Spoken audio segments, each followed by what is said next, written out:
In a moment that stunned not just the UK, but the entire world, Queen Camilla made a rare and emotional public announcement that has forever shifted the image of the monarchy.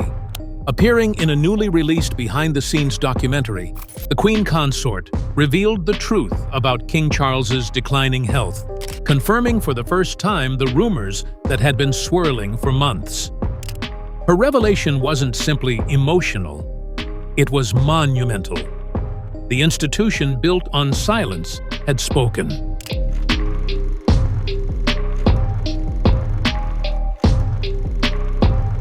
In the footage, Camilla's tone was measured, but her eyes betrayed the strain. She spoke not as a queen, but as a wife, describing the emotional toll of Charles's treatment, the challenges of daily life, and how the royal schedule had shifted behind palace walls. "He's still working where he can," she said, "but we have to be honest, it's not what it was." The statement was shocking, not just for its content, but for its candor. Never before has a royal of her standing spoken so openly about a sitting monarch's health in such personal terms.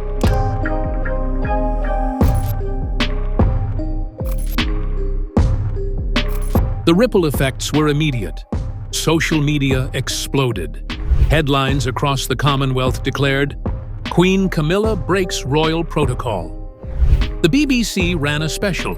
Medical experts speculated on Charles's condition, with whispers of advanced cancer dominating online forums.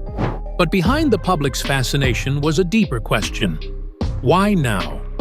Why would Camilla, known for her calculated reserve, suddenly choose to go public? Was this a cry for help, a strategy, or a legacy-defining moment of transparency? Either way, the monarchy would never be the same again.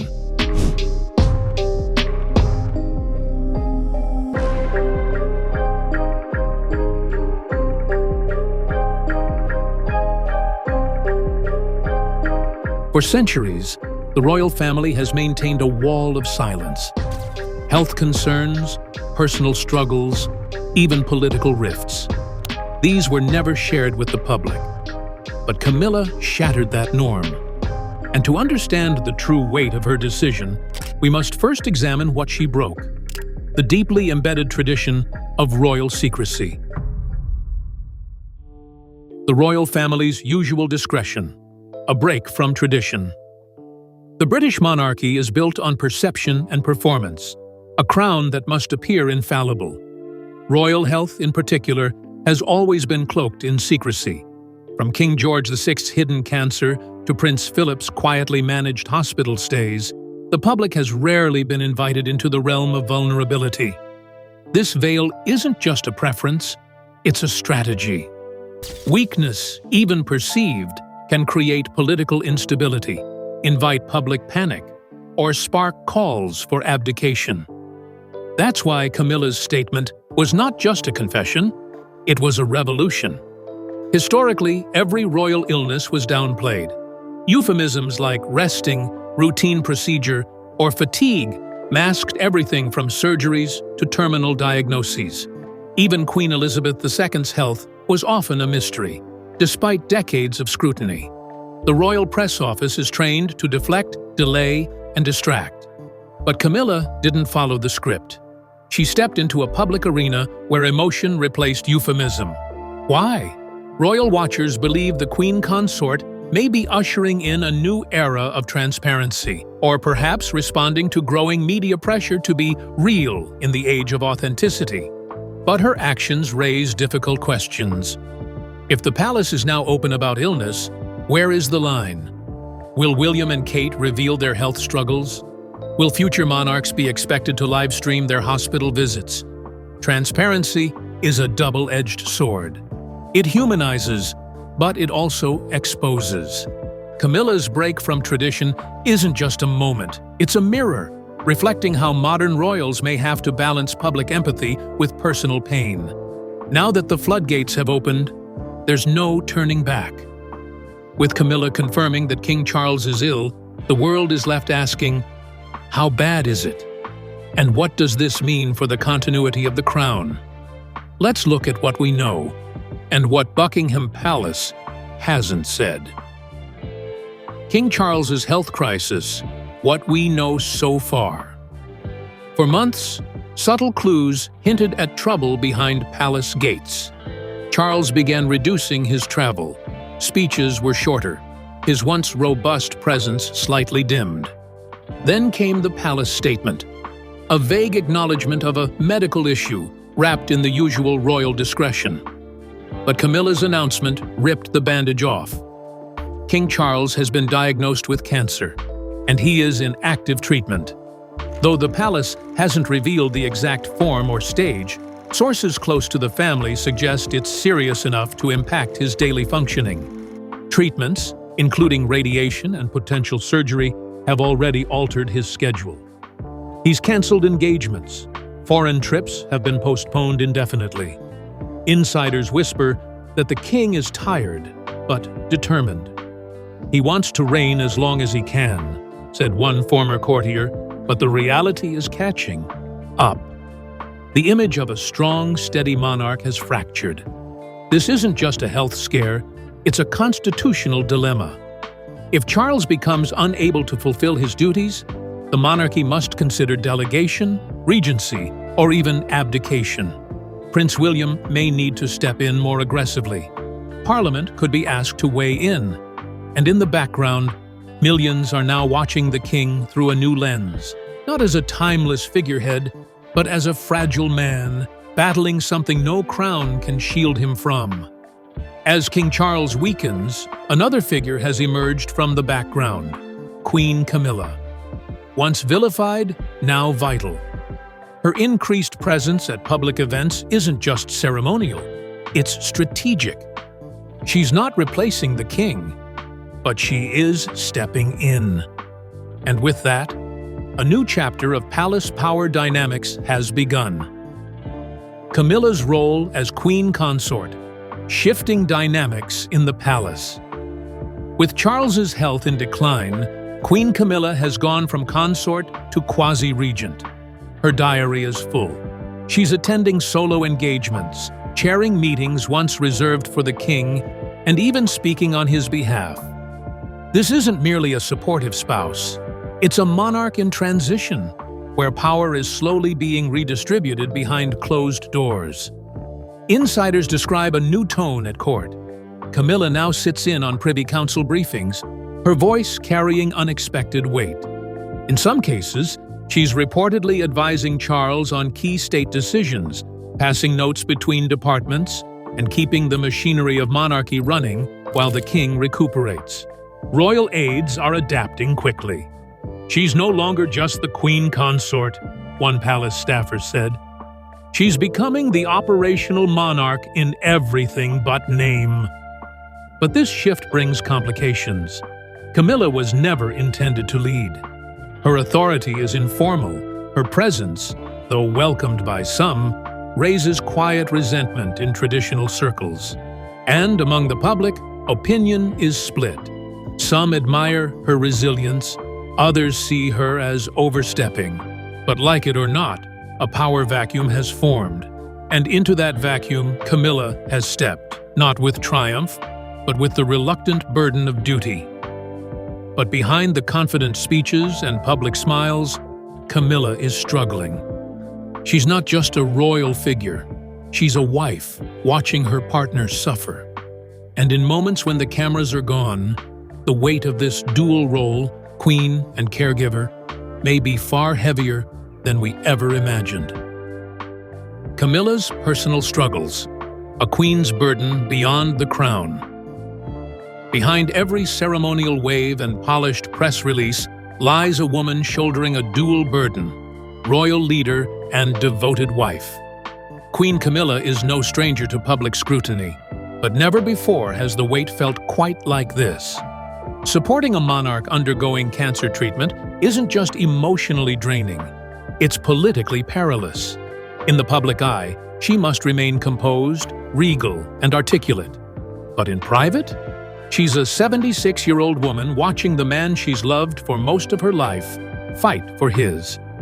Those close to the Queen speak of increasing exhaustion. Late nights coordinating with medical teams, early mornings spent managing correspondence and engagements, and the emotional toll of keeping a brave face while quietly enduring grief and fear.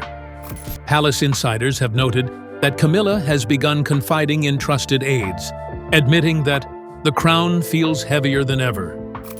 Her revelation in the documentary wasn't a press strategy, it was a crack in the dam, an unfiltered moment of real pain that slipped through the fortress walls of Buckingham Palace. What this means for the monarchy goes beyond royal sympathy. It's about public perception of resilience. Camilla's humanity may well become her greatest asset. The public doesn't need perfection, they want connection. In an era where stiff upper lips are out of touch, Camilla's openness could redefine how modern royals lead through crisis. Still, the emotional cost is rising. And as Charles battles cancer behind palace doors, Camilla must battle on two fronts, one against illness and another against history's relentless judgment. Camilla's emotional reveal triggered something else, a tidal wave of public reaction. From London to Sydney, people were blindsided, not just by the diagnosis, but by the rawness of it all. And while many offered sympathy, others saw the announcement as a signal of instability at the heart of the British monarchy. The public reaction: shock, concern, and speculation. The response was immediate, emotional, and deeply divided. Across social media, hashtags like #PrayForCharles and #CamillaSpeaks trended worldwide. Some praised Camilla's candor, calling it the humanization the monarchy needed. Others raised alarms about the future of the crown, questioning whether the royal family had lost control of its narrative. Speculation erupted like wildfire. For every supporter expressing concern and admiration, there were critics worried about succession, constitutional crisis, and royal transparency. Polls taken days after the announcement showed a surprising dip in public confidence regarding the monarchy's long-term stability. Royal commentators flooded airwaves debating the implications. Was this the beginning of the end? Or a new chapter in modern royalty, one where vulnerability could coexist with leadership? The announcement didn't just reveal Charles's illness, it exposed the fragile facade the monarchy has spent decades preserving. And at the center of it all stood Camilla, once an outsider, now the unofficial voice of a family in turmoil. The public's view of her has shifted, from the so-called villain in Diana's tragedy to a sympathetic figure managing the impossible. But will this wave of sympathy last? Or will the cracks in royal mystique deepen further as more truths are inevitably exposed? Queen Camilla's announcement may have stirred the public, but within palace walls, it marked something even bigger, a rebellion against the silence that defined generations. Never before had a senior royal pulled back the curtain like this, and in doing so, she ignited a turning point for the monarchy itself. The unprecedented nature of the announcement, a turning point for the monarchy. In the centuries-old history of the British monarchy, the phrase, "never complain, never explain," wasn't just tradition. It was doctrine. Royal health, off-limits. Emotional vulnerability, taboo. But Camilla's candid disclosure shattered that legacy. For the first time in modern history, the monarchy chose openness over opacity, empathy over enigma, and the consequences could be profound. By publicly addressing King Charles's illness, Camilla broke a wall built over generations. Queen Elizabeth II, revered for her mystery and restraint, would likely never have approved such transparency. But this is a different era, one where authenticity is currency and the royal brand must evolve or collapse. In choosing to speak, Camilla rewrote the monarchy's rules. Her moment wasn't a breach. It was a pivot, a signal that silence was no longer strength. This shift could redefine how the public engages with royalty. If leaders are seen as human, flawed, grieving, scared, Will the public embrace them more deeply or recoil from the loss of mystique? Already, other royal households across Europe are taking note. The Danish crown, the Dutch royal family. They're watching closely.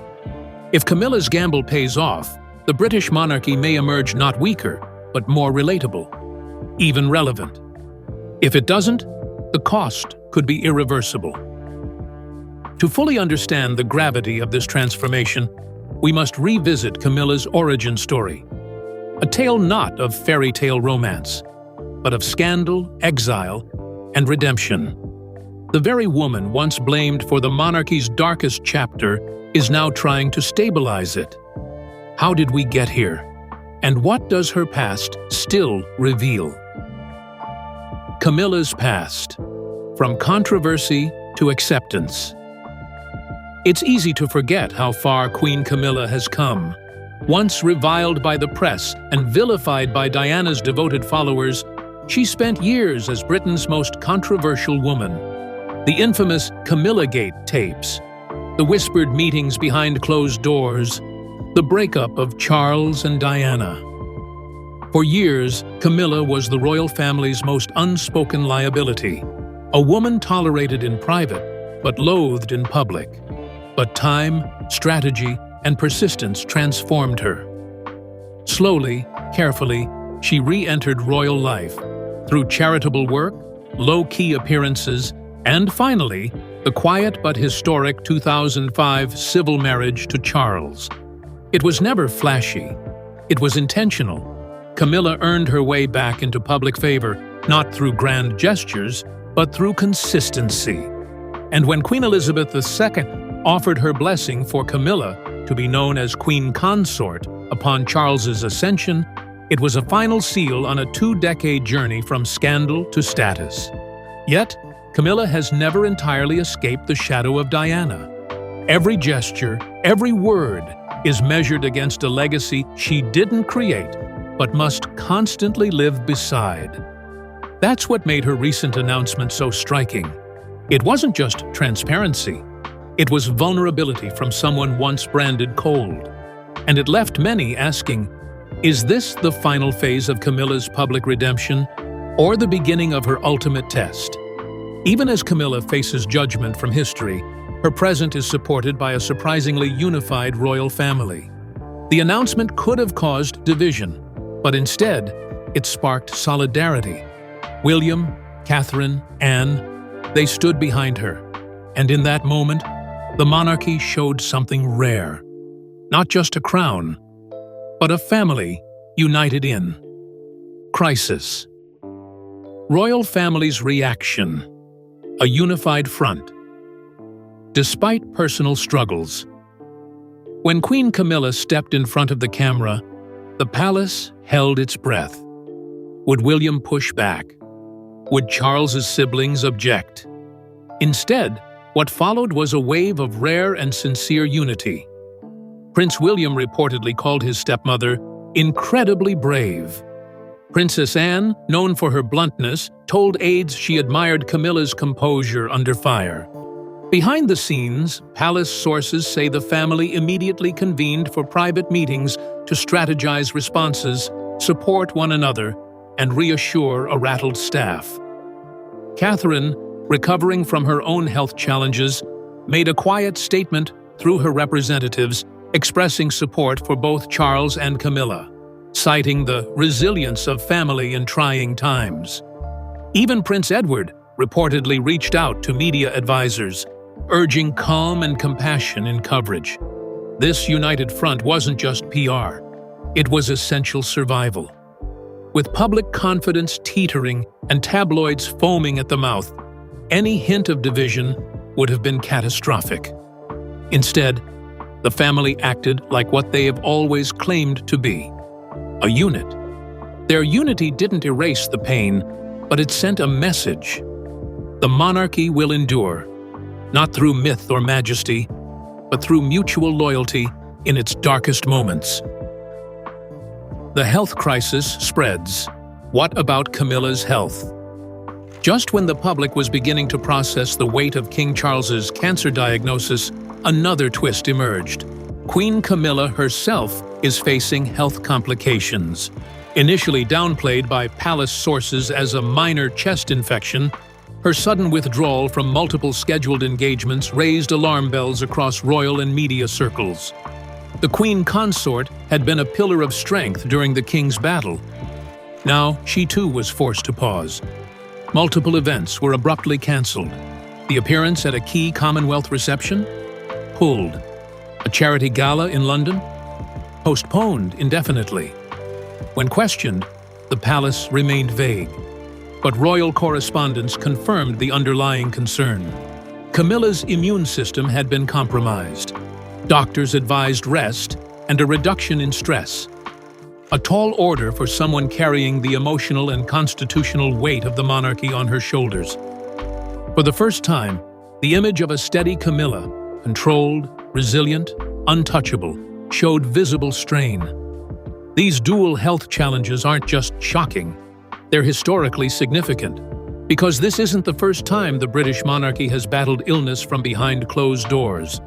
The real difference? Now we know. And that begs the question, why did previous generations hide so much?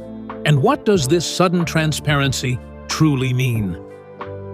Historical context: the monarchy's history of concealing health issues. To understand the magnitude of Camilla and Charles's public health revelations, we need to look back, far back. For centuries, the British monarchy has gone to great lengths to conceal royal illnesses, crafting a myth of invincibility around their rulers.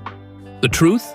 Behind the palace gates, pain and sickness have always lurked in silence. What's different today is that, for the first time in living memory, that silence has been broken. Consider King George VI. His battle with lung cancer in the late 1940s was kept secret from even close allies. Official communiques referred only to fatigue or throat problems, even as the king underwent surgery and deteriorated rapidly. When he died, most of the nation believed he was healthy just weeks prior. Then came Princess Margaret, whose strokes and substance issues were downplayed for decades.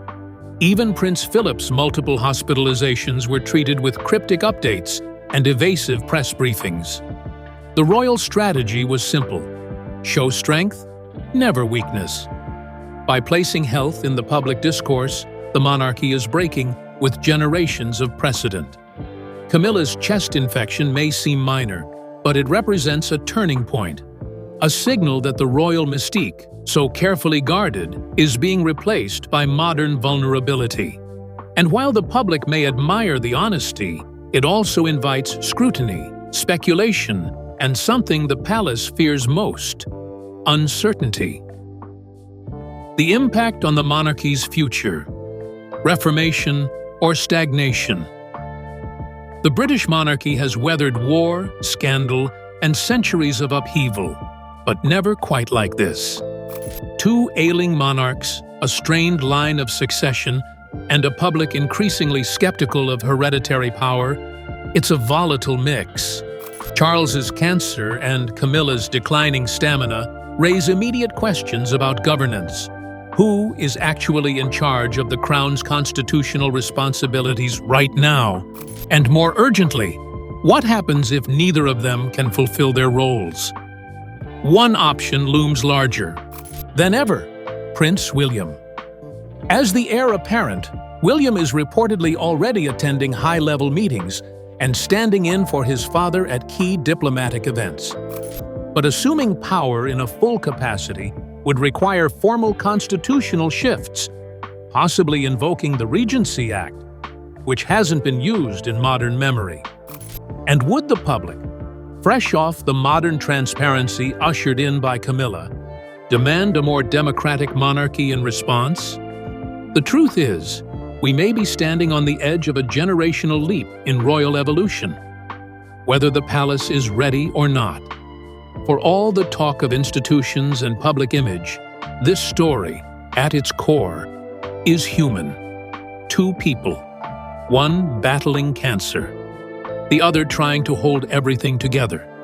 So let's close not with politics or protocol, but with the one question hanging over the entire royal world. What now for Charles and Camilla? What does the future hold for Queen Camilla and King Charles? As King Charles and Queen Camilla face the most difficult chapter of their reign, their personal resilience becomes symbolic of the monarchy's larger struggle. Charles, after waiting a lifetime to wear the crown, is now fighting a battle not for power, but for time. And Camilla, once the outsider, now stands as his anchor in an ocean of uncertainty. Their journey, full of controversy, defiance, and redemption, has reached a moment of fragile reflection. Camilla's recent honesty has reframed her image in ways no PR campaign ever could. She is no longer just the woman who replaced Diana. She is a queen, yes, but also a wife, a caregiver, a woman in the twilight of her life, watching everything she fought for tremble. In this moment, her legacy is being rewritten, not by scandal, but by sacrifice. And the public is taking notice. Sympathy is rising, so is respect. But it all depends on what happens next. As the nation watches with bated breath, the crown wavers between endurance and extinction. Will William step forward? Will Camilla step back? Will Charles recover or abdicate? No one can say, but what is clear is this: the monarchy has changed forever.